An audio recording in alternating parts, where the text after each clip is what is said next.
E se eu te dissesse, existe um grupo de pessoas na Europa que sempre quis ter seu próprio país, mas nunca conseguiu? Talvez você tenha pensado em alguns exemplos, mas quero destacar um em especial. Eles possuem etnia e língua próprias, falada por cerca de 250 mil pessoas. Eles chegaram a estar presentes como uma delegação na Conferência de Paz da Primeira Guerra Mundial, e um mapa preliminar foi feito de como poderia ser o país deles. Esta é a história dos aromanos e do país que eles poderiam ter tido, chamado Teja Vlachorum, também conhecido como Samarina.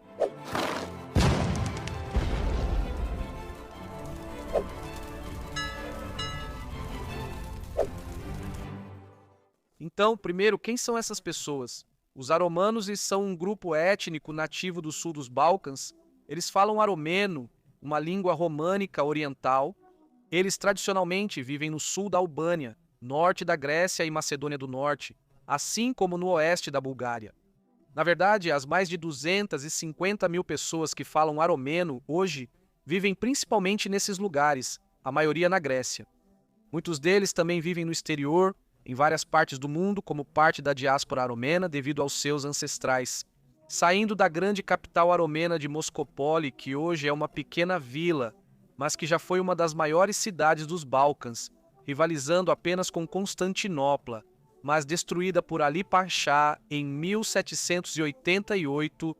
Os aromenos também são conhecidos por outros nomes. Alguns os chamam de Vláquios, outros de Macedo-romenos. Este último talvez seja justificado pelo fato de eles viverem exatamente na área da linha de Geresek, uma linha imaginária que mostra onde as influências latina, grega e depois eslava se encontram nos Balcãs. O idioma é, na verdade, como você provavelmente pode perceber pelo nome, muito parecido com o próprio romeno. Ambos evoluíram do latim vulgar, falado pelas pessoas na região após a romanização da área durante o Império Romano. E o etnônimo deles, aromeno, deriva precisamente do latim romanus, que significa cidadão romano. Ele foi cunhado por Gustav Weygand, um linguista alemão, em seu livro intitulado Die Aromunen, de 1813, enquanto o Vlach era um exônimo usado principalmente pelos gregos durante a Idade Média para se referir a esse povo, significava algo como pastor para os gregos daquela época. Na verdade, esta ilustração de 1899 nos mostra um homem aromeno vestido como um pastor. E, curiosamente, a palavra também significava bandido ou rebelde para os otomanos, um nome que também foi mencionado em crônicas bizantinas do século XIII, como estratégico de Kikaumenos ou até mesmo Anacomnes. Alexiod, onde eles são descritos como vivendo na região da Tessália. Muitas outras fontes citam a Tessália como outra cidade principal de uma pequena Valaquia. Este mapa de 1265 nos mostra isso, conectando culturalmente a grande Valaquia ao norte, mais ou menos onde hoje é a Romênia. Talvez confirmando a conexão entre eles e todas essas informações sobre eles.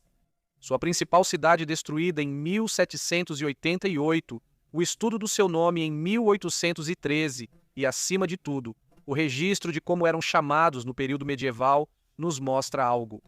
Eles existem há muito tempo, então como chegaram aqui? A maioria dos estudiosos supõe que os Vláquios são descendentes de soldados romanos ou de populações nativas dos Balcãs que foram latinizadas. Alguns estudiosos romenos afirmam que eles faziam parte de uma migração dácia-romena do norte do rio Danúbio por volta do século VII. Estudiosos gregos dizem que descendem de legionários romanos que se casaram com gregas, mas a origem real é incerta. Mas um estudo genético de 2006 mostrou que os aromenos atuais são geneticamente indistinguíveis de outras populações balcânicas. Provavelmente, uma combinação das duas histórias é verdadeira, com total mistura desses povos, e os habitantes locais já estavam mesclados até os tempos modernos, mas a identidade deles ainda permanece. No século XIX, à medida que outros movimentos nacionais começaram nos Balcãs, buscando independência do Império Otomano, uma identidade nacional aromena distinta também despertou, e foi difícil para essa identidade se formar. Eles eram vistos como romanos orientais, praticavam o cristianismo ortodoxo oriental e eram culturalmente helenizados. Na verdade, o primeiro livro escrito em aromeno foi escrito com o alfabeto grego no final do século XIX. No entanto, o elemento latino de sua herança começou a ser explorado em uma série de panfletos e livros. Em 1815, os aromenos de Budapeste solicitaram permissão para usar sua língua na liturgia, mas isso foi negado pelo prefeito local. Mas isso provou que algo estava acontecendo. No entanto, o estabelecimento de uma consciência nacional aromena distinta foi dificultado pela tendência das classes altas aromenas de serem absorvidas pelas etnias dominantes ao redor e adotarem suas respectivas causas nacionais como suas próprias. Acho que isso é como tudo o resto. A grande divisão não tem tanto a ver com etnia ou sexo, né? Agora é sobre classe social e dinheiro. E falando dessa elite aromena, eram provavelmente pessoas com bastante dinheiro, e não sei como guardavam naquela época. Como eram as carteiras naquela época, mas eu sei quais são as melhores carteiras se você quiser usá-las hoje. Aqueles aromenos de classe alta estavam tão enraizados nas culturas locais que muitas historiografias dos Balcãs os nomearam como os melhores albaneses, os melhores gregos ou os melhores búlgaros, levando pesquisadores a chamá-los de camaleões dos Balcãs. Assim, muitos aromenos tiveram um papel importante na história moderna das nações balcânicas. O revolucionário Pitu-Gali, o primeiro-ministro grego primeiro Ioannis Kolettis, um magnata grego chamado Geórgios Averrov, o primeiro-ministro sérvio Vladan Dortovic ou o patriarca de Constantinopla, Atenágoras I, entre muitos outros. Mas nem eles conseguiram suprimir a vontade de alguns aromenos. Com a independência, a Romênia passou a patrocinar redes culturais e educacionais nos Balcãs do Sul, focando principalmente nesse povo.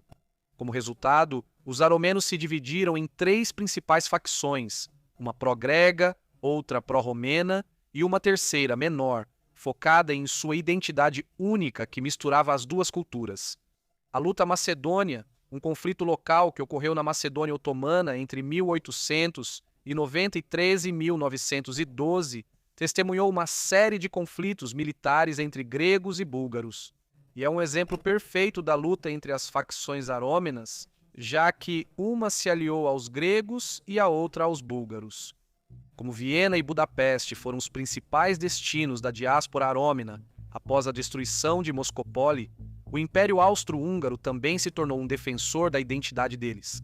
Em 1905, com o apoio austríaco e romeno, eles se tornaram uma entidade distinta dentro do Império Otomano, conquistando liberdade de culto e educação em sua própria língua.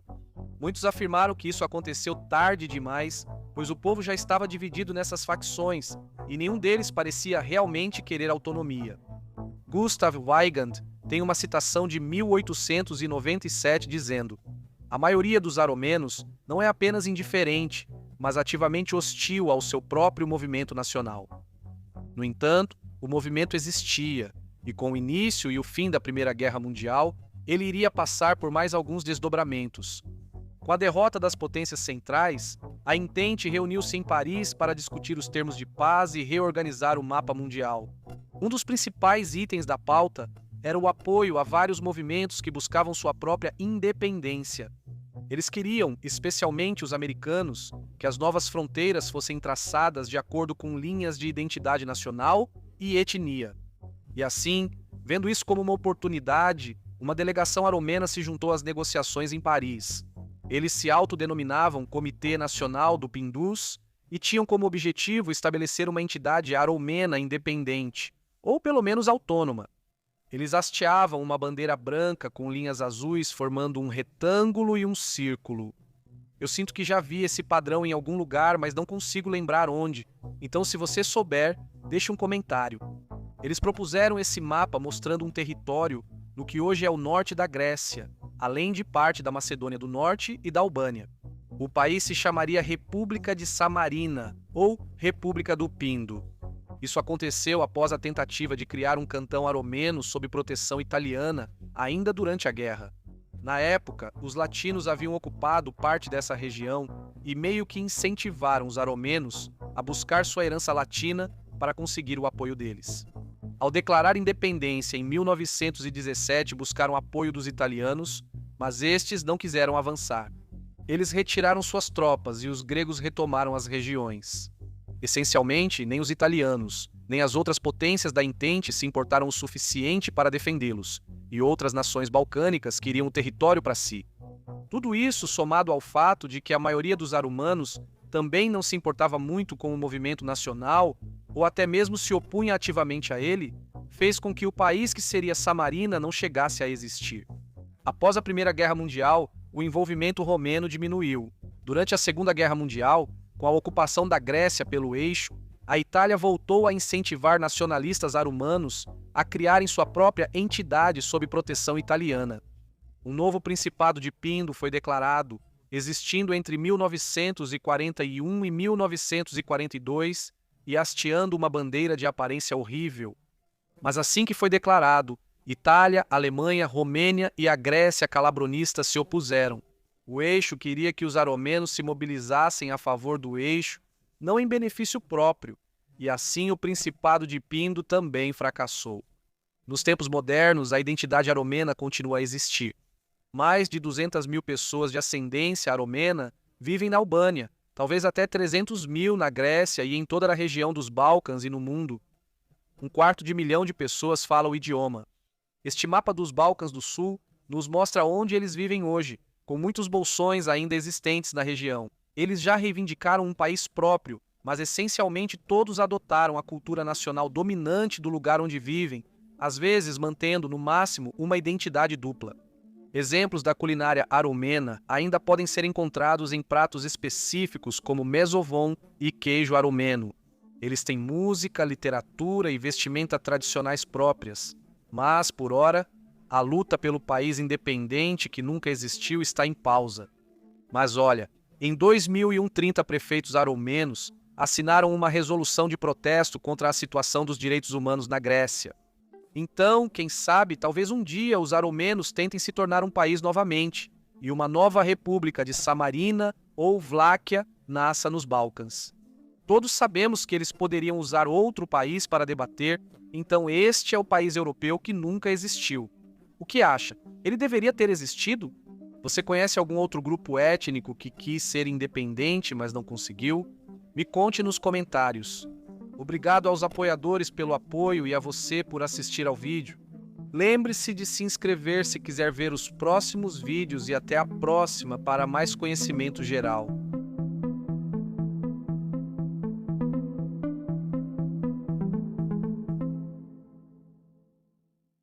Ok, a caneca Mumin de hoje está realmente brilhante. São os fantasmas. Eles estão fazendo um chá da tarde.